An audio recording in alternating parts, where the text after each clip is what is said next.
Good morning, my dear students. Welcome to this session on two-hinged arches. So last session we have seen the temperature stresses in two-hinged arches. That means effect of temperature change in two-hinged arches, for which we have derived an expression for finding the horizontal thrust which is developed in addition to the horizontal thrust from the loads. If you have any temperature change, we will have additional H value. That may be either in the same direction of H from loads or opposite to the H from loads. That depends on the temperature change. Okay. And finally, we have even solved one example of university question. Today, let us see the topic called rib shortening. Okay, let's proceed. What it is exactly? So, rib in the sense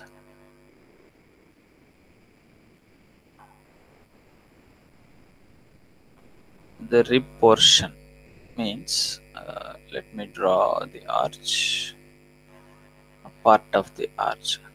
So this is what you call as the rib portion of the arch, means anything between the structural construction between the springing points A and B is going to be called as rib portion, wherein you pour some concrete if it is of RCC and put some reinforcement, or else if it is steel, you're going to erect some steel members between springing points. Okay, that is what is called rib. So why this rib is going to be shortened? This is what is our next question. Okay, why this rib is going to shorten? Okay, so if you see what are all the internal forces in the arch, what are the internal forces? We have discussed this in earlier sessions. What is going to be the internal forces developed in the arch? Okay, that is normal thrust, radial shear, and bending moment at any point in the arch, right?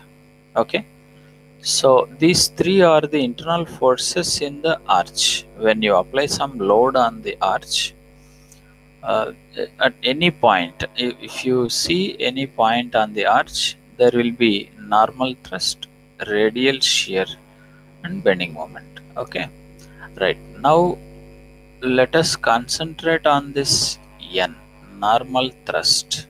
Okay, so you pick a part of the arch between two sections, say A, this is B.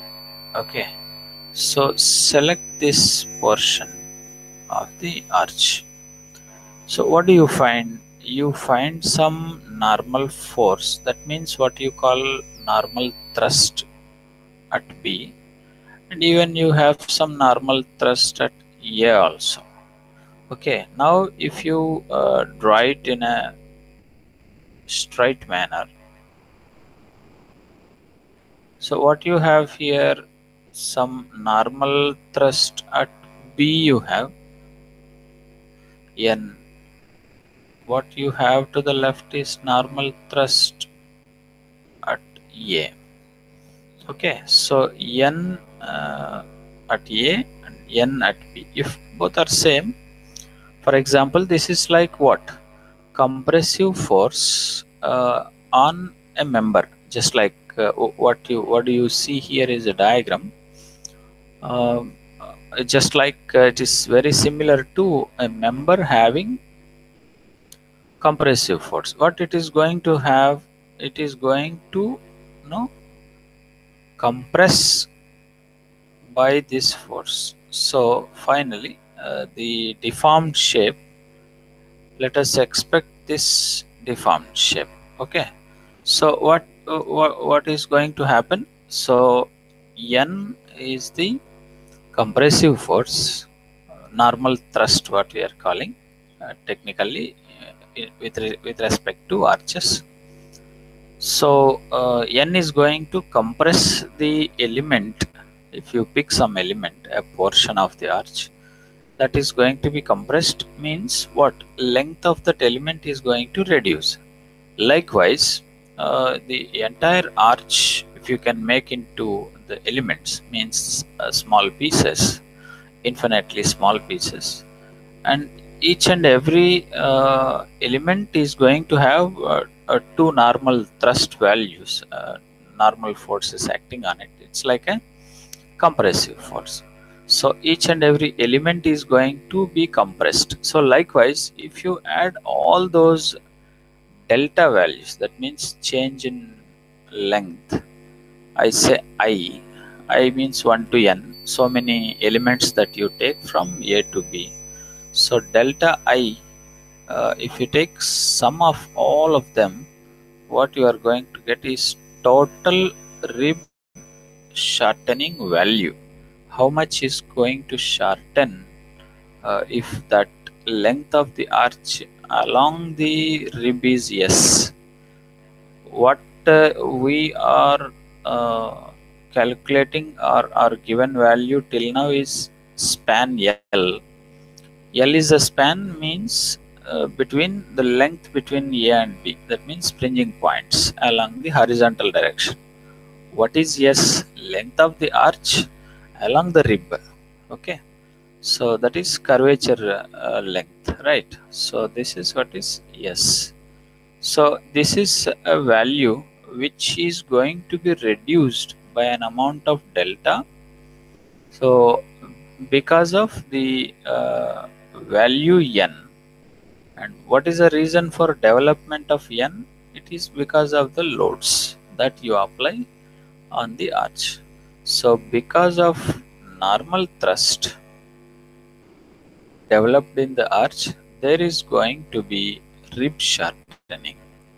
Okay, so how you calculate the effect of that onto the internal forces again in the arch, that is what is our discussion now. Okay, got it?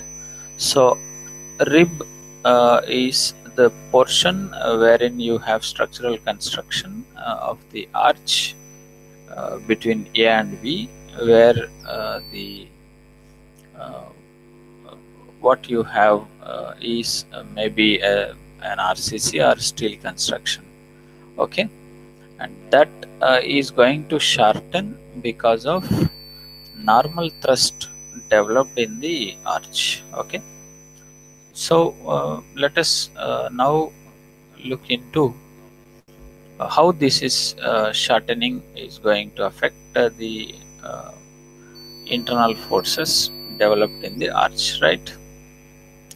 So again we go back to our equation what is used earlier. So dou u by dou h is equal to 0. The reason behind this is the springing points where h is acting are not going to be yielding, means not going to be deformed. So the right hand side is equal to 0. The deformation is 0, right, where h is acting. So u now strain energy is because of two things. Okay, so strain energy may be because of anything, any action that you studied earlier in structural analysis subject, where strain energy can be developed from the axial load, okay, or strain energy from bending, strain energy from shear, likewise. So strain energy can be developed by any action or maybe twisting. Okay, right. Now we include this N in strain energy calculations. What we have done earlier, we have neglected these two, right? Radial shear and normal thrust. We have neglected these two and we have taken only bending moment in the arch for strain energy calculation. If you include the normal thrust also, that is what is the effect of rib shortening. What we will have, we will see now. So what you need to take, strain energy due to axial load you should involve in this calculation. So because the N is going to be axial load, normal thrust is axial load for arch. Okay, so if you recall the formula that is developed for strain energy due to axial loads, U is equal to integral n square, nx means at any x distance, so n square ds by 2ae. Okay, right. So this is what is the strain energy formula that is being derived in the earlier sessions of the subject, right? Okay, so and this is you know very well, strain energy due to bending, integral mx square ds by 2ei. Okay, so now we have to combine both, right? So because when loads act on the arch, we will have all three internal forces develop, and we will have strain energy developed from bending, strain energy from N normal thrust, and also strain energy from radial shear also. Okay, but for earlier calculations, if you see, uh, the energy stored because of bending is very high when compared to the other two. We have neglected the other two.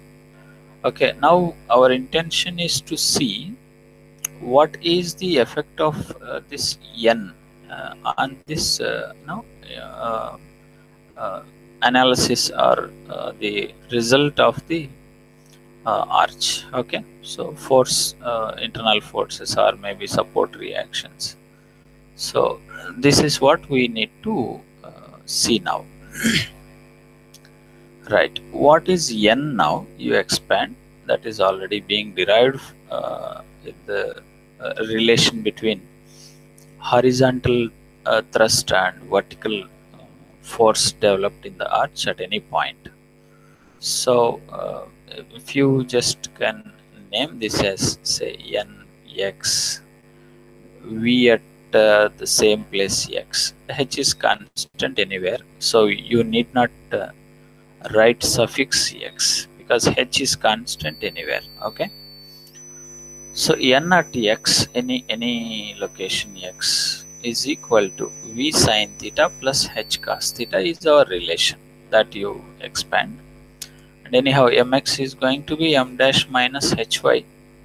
Moment at any section x in the arch is equal to moment in a beam of same load, same span. It's like a beam minus h into y. So this is already explained in the earlier sessions. Okay, so now you combine both. So strain energy, now you substitute this and also this into this equation. That's it. Okay, so integral first from bending, so mx, right, it is like 2 mx ds by 2 ei. Okay, so dou by dou h of u, if you apply on this, dou by dou h if you apply, so mx square means 2 times mx into dou by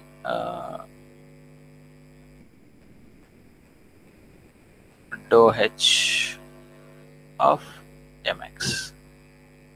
Okay, dou by dou h of mx. This is what we see. So denominator you have 2, so this 2 and this 2 gets cancelled. So what you have, integral mx dou by dou h of mx ds by ei. That is what is written here. In place of mx you replaced for m dash minus hy. So that is this part, which is even we have done it many times in the earlier sessions, right? Now what is this part? That is what is this substitution of u from normal thrust into this governing equation. That means compatibility equation, you can say, or extra equation required for solving two hinged arches. So dou u by dou h is equal to 0. So you have to substitute this and perform dou u by dou h here. So dou by dou h of nx square ds by 2a. Same here, 2 times nx if you perform partial derivative to dou by dou h of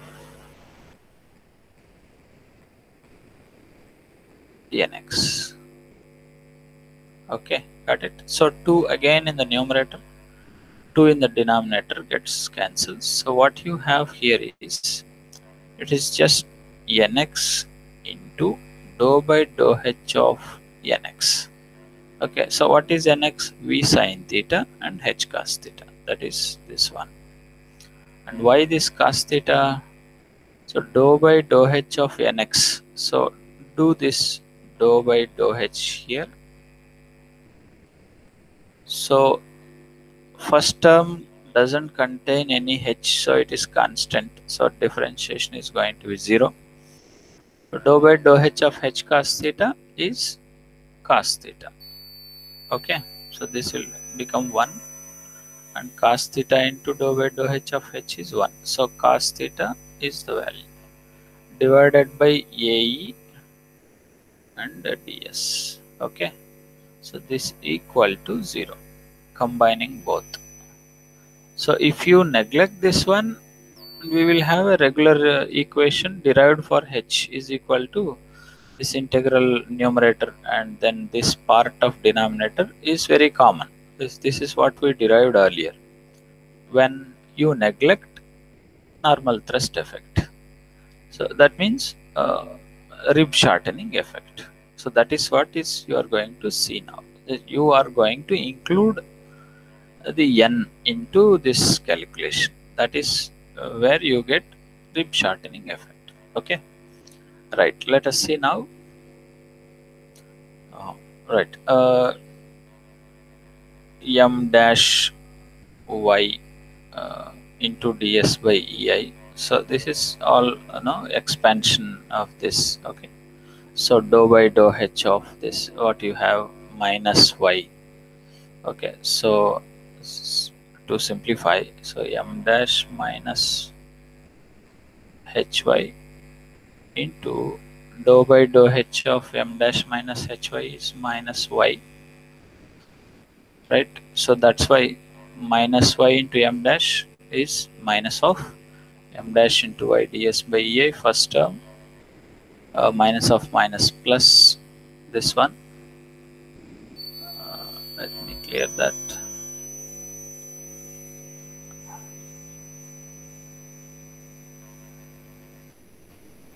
So second term from this is minus of minus plus h into y square ds plus, coming to this, so we I'm going to write h term first, h into cos theta into cos theta, so h cos square theta. So multiplying cos theta or sending cos theta inside, divided by ae ds, that is one term here, and again v sin theta cos theta divided by ae ds. This is another term equal to 0, where I am going to neglect this again, because what, v is a shear, so the shear effect is already neglected So we are only concentrating on normal thrust. So this term we are going to neglect, and we will have only three terms in the equation. One is m dash y ds by ei. Second one is h into y square. Third one is h into cos square theta by a. So what we want is h value. So you take common h from the second and third terms. Okay, these two terms. You take h common. So what you have, h into y square ds by ei and cos square by ae ds. Okay, so that will come to denominator, right? Numerator you have anyhow. Sending this to the right hand side, this term if you send to the right hand side, it will become plus, and that is the numerator value. This one, integral m dash y ds by ei, and denominator is by taking common h from these two terms, this one and this one. What you have, integral y square ds by ei, same as earlier equation, plus one additional term in the denominator. This is what is integral cos square theta ds by ae. Okay, so the change in the formula of finding h, okay, the effect of rib shortening, if you discuss, change in calculating h formula, either you can have another notation for h, like h suffix r likewise, okay, or rib shortening effect likewise. So denominator is going to be increased because this term is going to add here to the denominator. So when denominator is increasing, the h value is going to reduce. Got it? So what happens when h reduces? When h reduces, mx value is going to increase. Okay, when h is reducing, if this reduces, mx is going to increase. So bending moment in the arch that you calculate will increase because of inclusion of this rib shortening effect. Okay, so when you are not considering rib shortening effect, what is happening? You are estimating lesser m value than the actual m value. Got it? So if you include n, bending moment is going to be increased. So if you are not taking n into the calculations, what is happening? You are underestimating bending moment value. Okay, so that is going to be critical. So we have two conditions, either critical or safe. Okay, right? So critical means in danger, safe is a safe side, right? Safe zone. So this situation where if you involve your n into calculation, which is actual case, actually n will be there in the arch, you are neglecting it. So what is happening if you want to discuss rib shortening effect?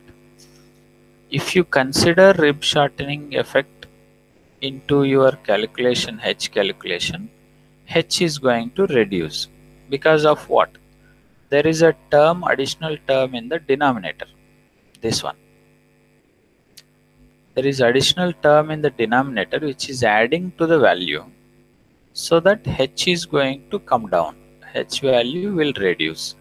When h is reduces, when you calculate bending moment in the arch, anywhere in the arch, okay, that is going to increase because now h is reducing here, it is in the negative side here. So say for example h is some 30 earlier. Now if h is reduced to 10, because of n. Okay, so overall value, so if it is 100 for example, 100 minus 30 is 70 without no n. With n, 100 minus 10 is 90, so bending moment is going to increase. Okay, this for example. So bending moment is increasing, means if you are not considering n, you are getting just 70 kilonewton meter for example. If you consider n, you are getting 90 kilonewton meter. So what you have to do actually, you have to calculate as 90 because this is real, right? When you are neglecting n, you are only getting I mean to say, when you are neglecting n, just a second, it's a bit clumsy here. So when you do calculations without n, you are going to get 70. This is what is your value which is estimated without considering n.